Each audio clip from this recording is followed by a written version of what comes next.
Okay then.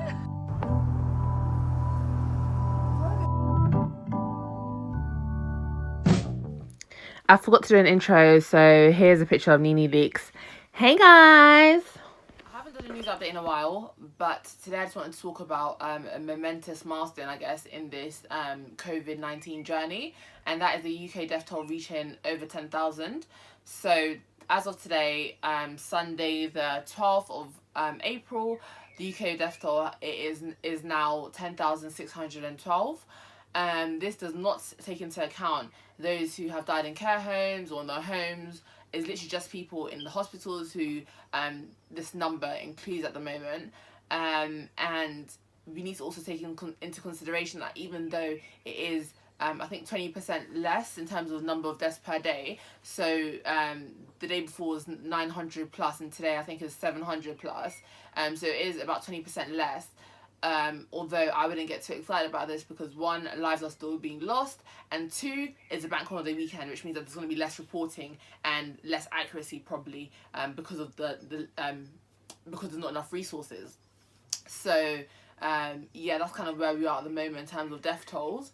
It seems really surreal because only a couple of weeks ago this was Italy that we were kind of looking at in terms of the numbers. We were like, oh my gosh, 900 dead, and in the UK we had death toll that was I think 952 in a day, and I think Italy's highest number that they had was 915. So we had that hindsight, and when we were looking at Italy, a lot of the times we were like, oh my gosh, this is so bad. It was really sad, but here we are in the UK kind of thing, in a similar situation. But yeah, the death toll right now is over 10,000. For me, I think what this milestone signifies or marks almost is accountability.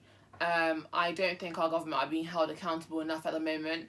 I think that is being masked as a tragedy, and almost like, I don't know, if you're like in a war situation of like, stay at home, everyone's doing well, but there's not kind of one person that's being held accountable, which I think is really sad. I feel like even the health secretary was so disrespectful when he said that only use the PP material you need to use, kind of thing. No one's being held accountable. I feel like the health secretary, Matt Hancock, has been super disrespectful, and he lacks empathy simply because he said that health professionals and people in general shouldn't overuse PPE material, and is like, how dare you say that? Like, just do your job and focus on doing that rather than telling people not to use the right material, because actually there's a lack of PPE material in a lot of health institutions. So rather than you telling people not to overuse it because you're scared that you're going to run out, why don't you focus on increasing PPE material in hospitals and in other healthcare institutions where they need it, rather than telling people not to overuse it? So that warning from him annoyed me. It annoyed many people, annoyed many health professionals,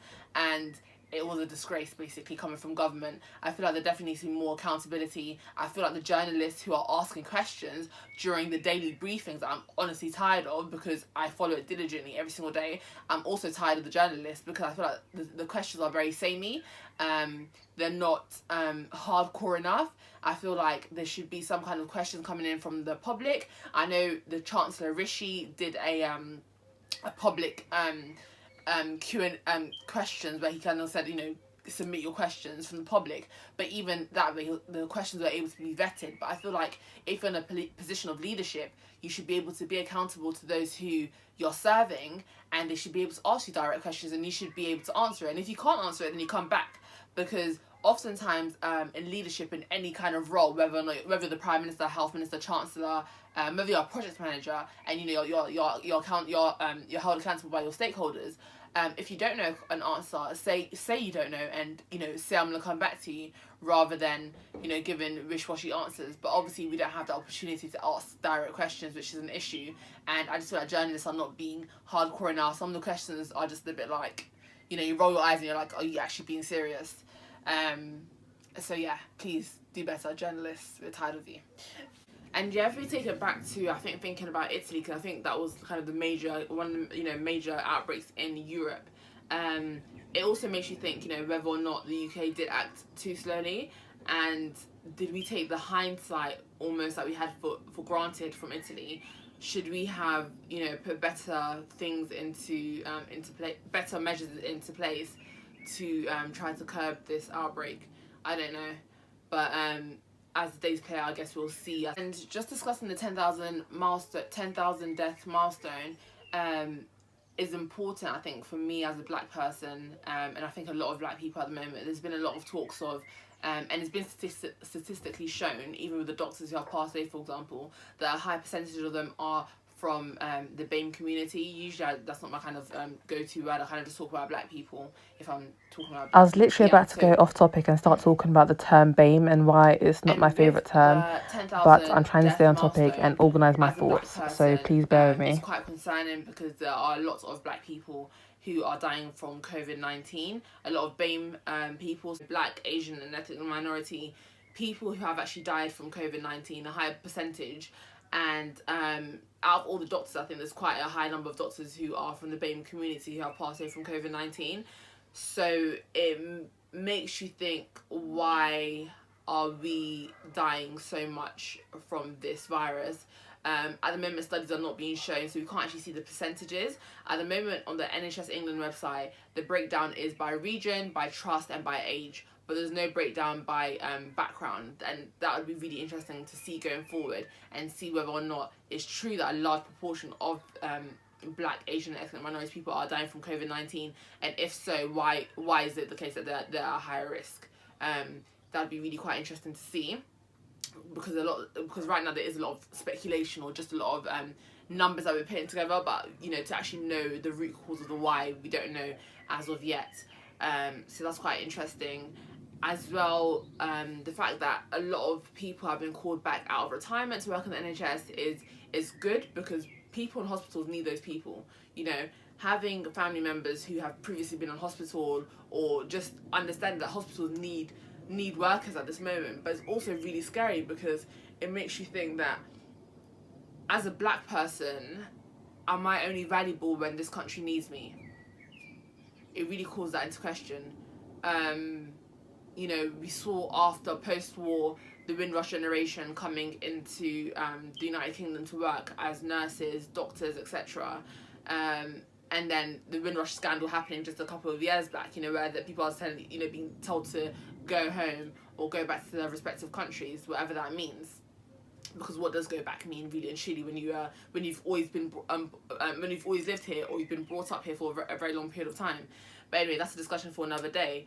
But a lot of these nurses and doctors are going back into work in the NHS, and the NHS has really been built and supported by immigrants, and that's even shown with the Home Office extending those people who have working visas that are health professionals for another year, their visas. So it just makes you think, like, can I be valued? I don't want to be simultaneously being... I feel like British people can be simultaneously hostile and tolerant, and I just feel like I hate it. I know I feel like, but I honestly hate it. I feel like we need to find balance in the way we treat people, and especially in times like this, people need to feel valued, which I think the NHS are feeling valued, but... NHS workers feel valued to an extent, although the government could do better by improving their working conditions and making sure that they do have PPE materials. The British people, we love the NHS. I love the NHS. They're doing an amazing job. Is the heart of our country. I remember a couple of years ago we celebrated the 70th anniversary, which was amazing. But at the same time, there's a lot of dissatisfaction with the NHS, and I feel like there's so much more work that needs to be done. And the health secretary, I feel like he needs to be held accountable, and not be so gassed that people are coming outside the house to clap for the NHS, because internally, what are you doing to show them that you value them, and to show them that the 36-hour shifts that they're working matters? So just some thoughts really, but I don't want this vlog to be too heavy, but that was a bit of a rant of everything, I guess. I haven't done this update in a while talking about COVID, but I mean, let's see what happens. Take each day as it comes, and let's just see. It's really interesting times just to follow and keep up to date, and it's sad times, because in the Congolese culture, I think I mentioned in previous vlogs, deaths we celebrate together. I know in Caribbean cultures they also do something similar. I believe Jamaicans do 9 nights where they have a celebration of almost of the person who's passed, and they mourn together and they overcome together. So in these times, it's actually so difficult for people who come from those backgrounds, simply because mourning alone is just is difficult. Not having your friends around you and your family. Yeah, it's really hard. And there's a lot of people in our community, my community as a Congolese person, who are currently going through this. But I literally pray for them every day, and I just pray that they find strength, because it's not an easy situational time to lose a loved one at all. So yeah, that's about it for this conversation, because I'm getting teary-eyed. But yeah, we move. Alright guys, so Joyce is making dinner and I'm gonna go make carrot cake. It's a bit of a cheat because I bought what do you call it, like pre-made ones, but you guys can watch me do it and then we can enjoy it.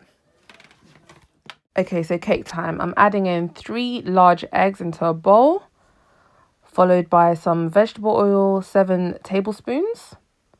And then I'm going to use the Betty Crocker carrot cake mix. And I'm just going to pour this all into the bowl. Pour. Followed by some milk and water. The recipe doesn't actually say milk, but I added some milk in. Hopefully it tastes good. So yeah, mixing that all in now. And then I'm going to add in some fresh carrots. This is also not on the Betty Crocker box, but it's carrot cake, so why not use some fresh carrots?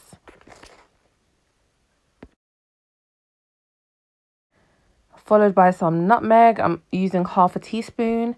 And I'm also going to add in some cinnamon, a bit more cinnamon. And this is also not in the Betty Crocker instruction box, but I just thought, why not use some for some flavour. You can really see I like to follow instructions because this is also not in the box.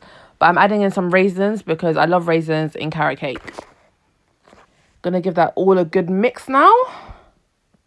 Mix it. And then pour the whole thing into a cake pan. On the instruction box, it does say do it separately. But because Joyce was baking some cauliflower cheese, I just thought, you know what? I want to get this over and done with. So I literally put all of it into the baking tin. After all that hard work, I deserve a break. So this is me watching Les Bureaux on Amazon Prime. Woy, dinner time. Dinner. Cauliflower cheese, mash, red wine jus, lamb chops, and tender stem broccoli. Thank you, Jay. Lovely dinner. This is the plating situation right now. Guys, I was watching YouTube videos and I forgot about the cake, but I think it should be fine. It's a bit brown. Hi guys, so it's currently 9:30 p.m. I am tired and over making this cake. It's still a little bit hot, but I'm just gonna go ahead and put on the cream cheese. I would usually make this, but I'm being lazy today, as you can tell. So I'm gonna use this mix and just pipe some onto the cake. I don't think I've got enough in here because I used this a week ago. So I'm gonna just use a piping bag, and then that'll be it for the vlog because I'm tired. Yeah, I'm over it. So here we go. This is the cream cheese in here, and hopefully this works. This is literally the first time I've used this. Okay, perfect.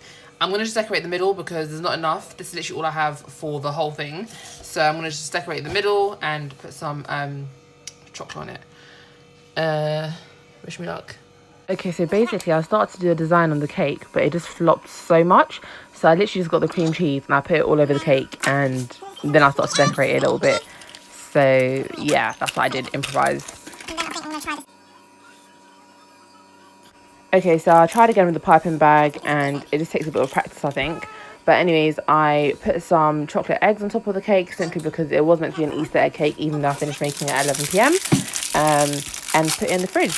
And that was literally it. I think my mum's really bored because she's just bored. Anyways. Does anyone else do this? Or is it just me? Or is lockdown making us all go crazy? This is the finished cake, guys. I don't know why the heck there's so, like, no cream cheese there. But anyways, let's try and cut it and see how it tastes. This is the biggest test. This is what the inside looks like. Let's try it now and see if it's actually good or not. Alright, let's try this live. So I can't lie to you if it's not nice.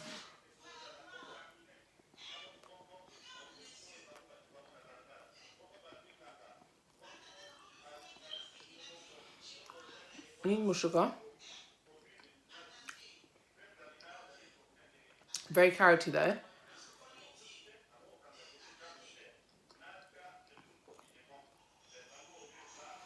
So much better with cream cheese.